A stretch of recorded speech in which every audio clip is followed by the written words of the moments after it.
What role does faith play in your politics? Well, since faith is something that you really can't separate from who you are, at least in the religion I follow, it plays a 100% role.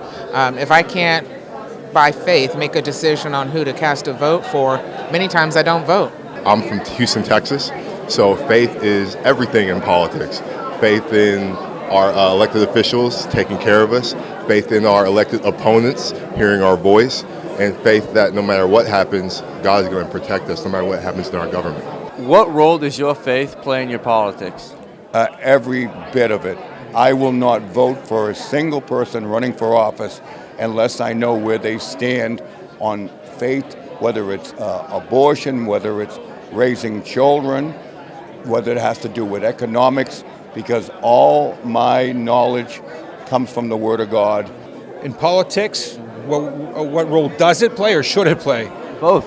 It should play an enormous 100% faith-driven politicians. But sadly, in America, it no longer does. As many of the speakers stated, it's been pushed out. They've been driving it out for years. How have you seen faith change under Biden? Well, I think people have lost faith in our government's ability to protect our citizens. You know, that's the number one loss of faith that I see happening. But I also see the conversation of faith coming across the political spectrum in more depth. You know, people are bringing that into how strongly they feel about whomever they're voting for. And so it's a conversation piece. But we also see faith being challenged as far as religious liberties and freedoms that Biden has stripped away, many believe, especially because of what he's done at the border. Over these last 3.5 years, a lot of people have claimed there's an attack on faith under Joe Biden. Is that something that you've seen? Oh, absolutely. I'm from Massachusetts, and without a doubt, I've had neighbors, since I put up my flags of Israel, I've had neighbors literally start hating me, calling the police on me for no reason, doing all sorts of hateful and dreadful things. Faith is bred from adversity, and President Biden took over during what I consider the most adversity-filled time in our country of my lifetime, for sure.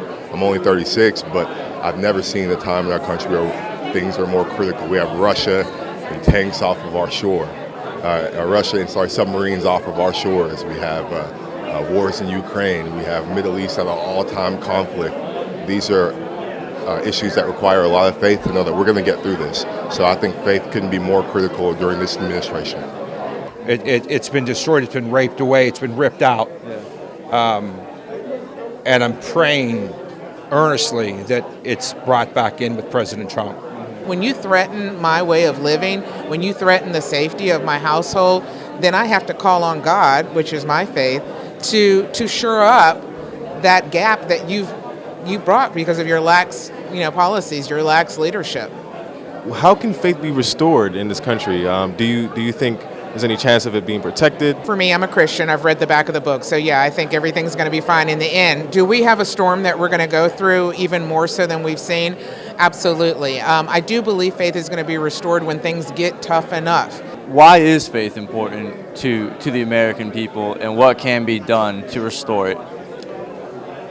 Well, the scriptures tell us that when a nation bows its knee and repents and turns of their sinful ways, God will see their cry, will hear their cry and restore their nation. If we do not do something, if President Trump, if that election is stolen again, which I don't believe it will be, when he's elected president, I believe everything's going to, like a light switch, will change instantly. I think restoring faith is just a matter of perspective. I grew up in church, so faith is a part of my identity. I think if we can just make sure people focus on going to church, then we can restore faith. We are God's creation. We are here to serve Him. And unless America turns away from their idolatry and turns back to worshiping the God of Abraham, Isaac, and Jacob, the God of Israel, we are doomed. I think people are going to have to lean on God. They're going to have to really decide who do they believe, whose report do they believe, and that's going to restore faith, because nothing restores faith like desperation. America is in a desperate tipping point right now.